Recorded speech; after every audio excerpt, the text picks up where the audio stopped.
नमस्कार साथियों, स्वागत है आपका हमारे इस यूट्यूब चैनल पर। जैसा कि आप लोगों को पता है, उत्तर प्रदेश में जो है अब वर्तमान समय में शीतकालीन सत्र जो है उत्तर प्रदेश की विधानसभा में चल रहा है। जहाँ पर उत्तर प्रदेश की विधानसभा में शीतकालीन सत्र चल रहा है और लगातार समाजवादी पार्टी के जो विधायक हैं, भारतीय जनता पार्टी के जो नेता हैं, वो लगातार एक दूसरे पर हमलावर हैं। और हमलावर होने के साथ साथ लगातार जमीनी स्तर पर कार्य करने वाले समाजवादी पार्टी के नेता, कार्यकर्ता, विधायक लगातार सदन में भारतीय जनता पार्टी की जो विफलताएं हैं, उत्तर प्रदेश में जो असफलताएं, उनको लेकर लगातार प्रश्न चिन्ह पूछ रहे हैं।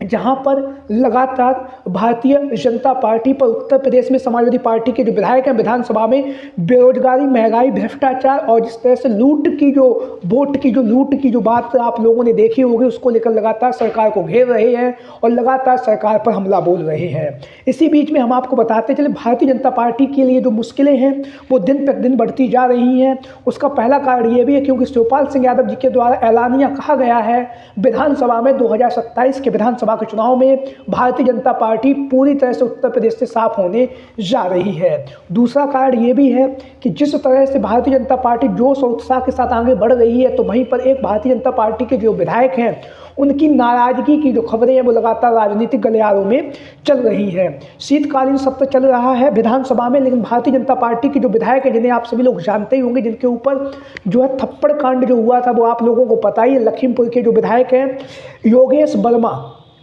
जो है, उनके ऊपर जिस तरह से भारतीय जनता पार्टी के सवर्ण समाज से आने वाले अवधेश सिंह के द्वारा जिस तरह से कोऑपरेटिव बैंक के चुनाव में जिस तरह से अंधाधुंध थप्पड़ बरसाए गए थे, तो वो घटना अब राजनीतिक गलियारों में चर्चाओं में बनी हुई है। उसका कारण ये भी 9 अक्टूबर को यह घटना हुई थी, जिस घटना में बीजेपी के जो विधायक योगेश वर्मा की तहरीर पर लखीमपुर खीरी की सदर कोतवाली में केस दर्ज किया गया था।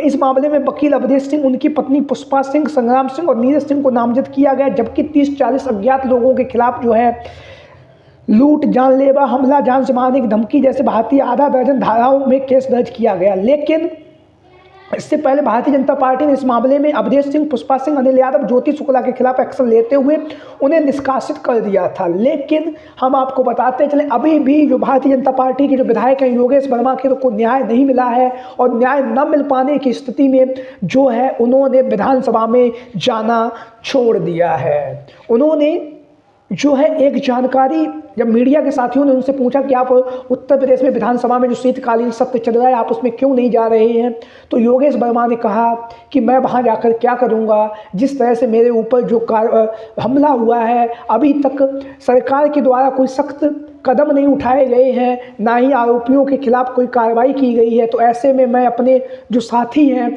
उन्हें क्या मुंह दिखाऊंगा। जब तक मुझे न्याय नहीं मिल जाता है तब तक मैं उत्तर प्रदेश के विधानसभा में नहीं जाऊंगा। तो योगेश वर्मा ने ऐलानिया जब से यह बात कही है, तब से कहीं ना कहीं भारतीय जनता पार्टी के अंदर जो है आपसी फूट, मतभेद की जो खबरें वो लगातार राजनीतिक गलियारों में बनी हुई हैं। वहीं पर हम आपको बताते चले, कुर्मी समाज के नेता हैं योगेश वर्मा, लखीमपुर से वर्तमान समय में विधायक भी हैं। हालांकि इनके ऊपर जो है जिस तरह से भारतीय जनता पार्टी की तरफ से अवधेश सिंह ने जिस तरह से उनके ऊपर जो थप्पड़ कांड आप सभी लोगों को पता होगा, लखीमपुर खीरी में कोऑपरेटिव बैंक के चुनाव में जो हुआ था, वो लगातार राजनीतिक गलियारों में बना हुआ है और अब अवधेश सिंह के ऊपर अभी तक कार्रवाई नहीं हुई। तो ऐसे में नाराज भारतीय जनता पार्टी के जो विधायक हैं योगेश वर्मा के द्वारा जो है ऐलानिया कहा गया है, जब तक अवधेश सिंह के खिलाफ कार्रवाई नहीं होगी तब तक मैं उत्तर प्रदेश की विधानसभा में नहीं जाऊंगा। तो लगातार जो है अब राजनीतिक गलियारे में चर्चाएं बनी हुई। वहीं पर भाजपा नेतृत्व भी अब इसको लेकर सक्रियता दिखा रहा है।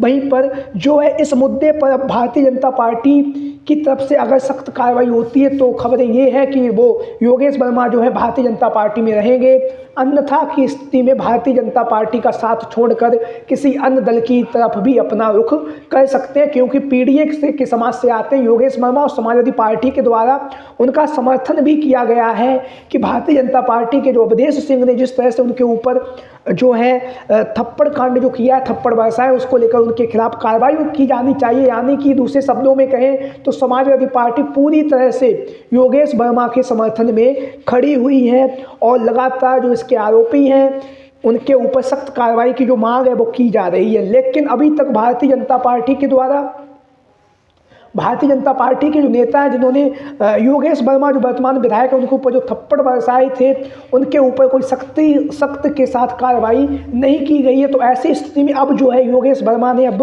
विधानसभा के शीतकालीन सत्र में न जाने का ऐलान किया है। आप लोगों की क्या राय है? जिस तरह से भारतीय जनता पार्टी के नेता ने ही भारतीय जनता पार्टी के विधायक के ऊपर जो थप्पड़ बरसाए उसको लेकर आप लोगों की क्या राय है, क्या विचार है? कमेंट बॉक्स में अपनी राय और अपने विचार जरूर दें। आज की वीडियो में इतना ही। जय हिंद, जय भारत।